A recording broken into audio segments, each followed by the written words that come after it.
Hey guys, welcome back to the channel. Today we're going to go over the new Hut Champ sets as well as touch on some of the content that came out in NHL 23's Hockey Ultimate Team. As always, if you enjoy the video, make sure you give it a like and subscribe to the channel if you haven't already. Alright, let's get into it. Alright, first let's go over some of the new cards in NHL. So we've got the 88 Kyle Connor with Thief activated. He does get up to 91 defensive awareness and stick checking. It's weird. Kyle Connor is a very good card, but his skating is always just like a little bit lower than what you'd want to make him a super attractive card. Very, very good all the way around. The only thing is that he can only play wing, and at 88 overall, like you could go out and get base Connor McDavid essentially, and he's going to be a much better card. Third eye is just not all that impactful at all, but that does increase his X factor. But again, same kind of situation. I've talked about this since last year.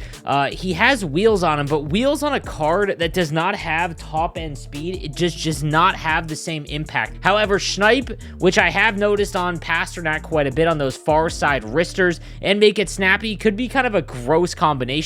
I still think this is a perfect example of an X factor that would end up costing you way too much as you went along if you continued to upgrade him. But if you're a Jets fan, obviously go out and grab him.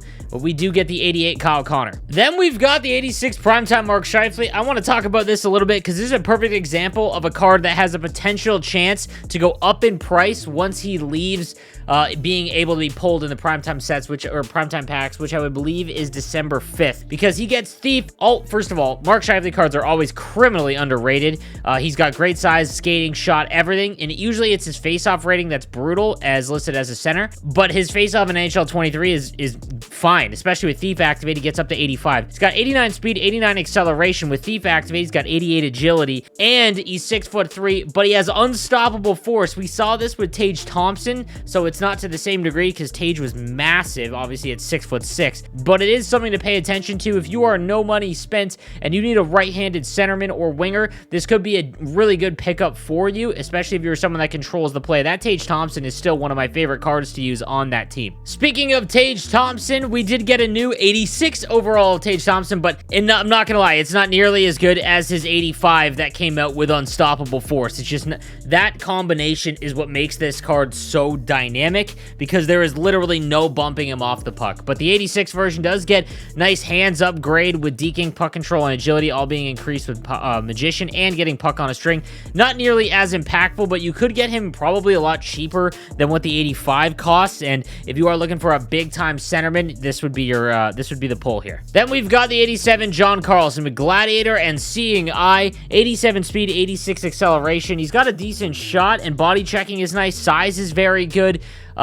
This isn't a bad card at all. Again, if you can't afford a master set player that is a right-handed defenseman, then these are the kind of ones you want to look out for. Great size and shot. I'd probably rather have the team of the week Dougie Hamilton, very similar in terms of skating, and Dougie Hamilton I believe is 6'6" or 6'5", so I'd probably rather have him. His X factor does go up, so he gets his next tier, so he's at 87. It's not nearly as good as last year. I believe he had a big boost to speed, but he does get fly the zone here in NHL 23 with 89 speed, but he would have 86 acceleration, so it's not as good. This is, again, another example of a card that is just going to cost you so much to keep up to date as he keeps going along, and there's no guarantee he's going to get a huge, like team of the season or team of the year, obviously. So keep that in mind on the 87 John CARLSON. All right, now let's talk about the new Hut Champs player sets. So they all did get updated card art, so even last month's does have their new Hut Champs card art. So the 84 example, Craig Ludwig,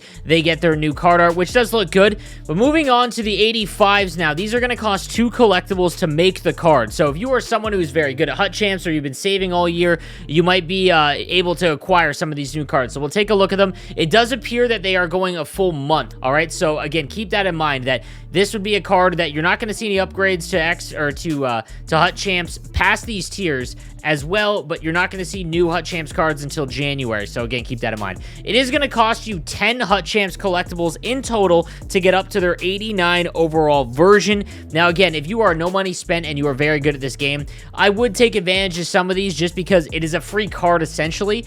Now each power-up collectible has a value of about 25,000 coins because you can get power-up collectibles. So you just do the math. Are these 89s worth 250,000 coins? Probably not. because you can just turn them into power-up collectibles, and then then use them to upgrade your team. But again, it depends on the situation you're in. We'll take a look at the 89 Lucas I believe it's Dragicevic, 6'2", 181 right-handed defenseman with Magician and Dangle City, as well as Light the Lamp and Bombarded. Honestly, those are brutal synergies. Magician is probably the only one that's half decent. 90 speed, 90 acceleration, 98 agility. So he's going to be able to make those cuts at the line very, very easy. And then it's 99 shot power. We'll see if the 99 shot power gives them enough oomph to actually score D-to-D one-timers cleanly, because they still just aren't going in nearly as regularly. He does have Silver 1T and No Contest, as well as in reverse. I honestly am not thrilled with any of these abilities on this card specifically. He has 89 defensive awareness, which is nice, 6'2", and he's got 90 body checking, so he's going to be very good. There's a lot of other right-handed options, though. I would probably go out and get, like, Mike Green, for example. McAvoy I'd rather have.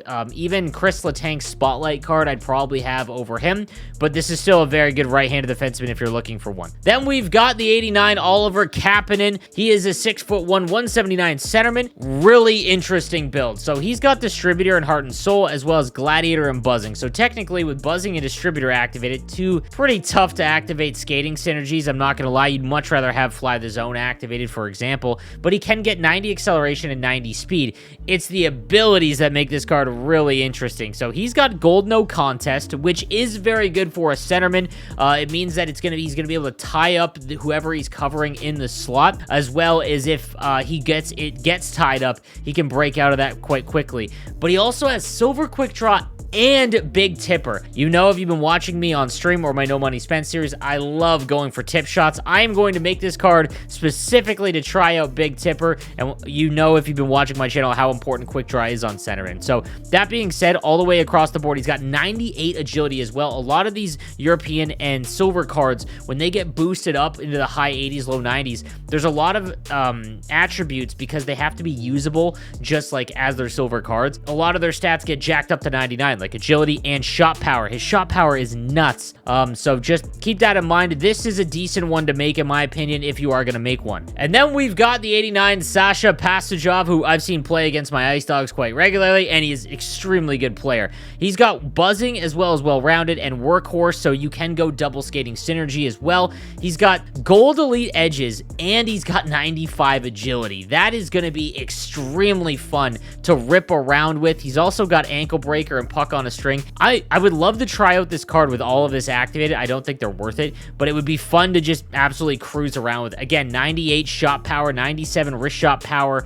You know, stick checking's at 90, body checking's 85. Again, a really well-rounded card. Some of these are really good options. Do I think that you should continue upgrading? Again, you're not going to get an upgrade past these, so if you, if you do invest, you're missing out on the power-up collectibles, and we're getting to that point now where you're going to start seeing regular power-up collectibles. If you have, let's say, Mario Regretski, it costs 3 to go from 90 to 91. So when McDavid gets upgraded, Matthews gets upgraded, and you're spending 3 to go up 1 tier, that's where those Hut Champs collectibles become a lot more valuable. But still, these cards are really, really good. All right, guys, that is going to do it for today's content. Let me know what you think in the comments section down below, and I will see you next time. Have a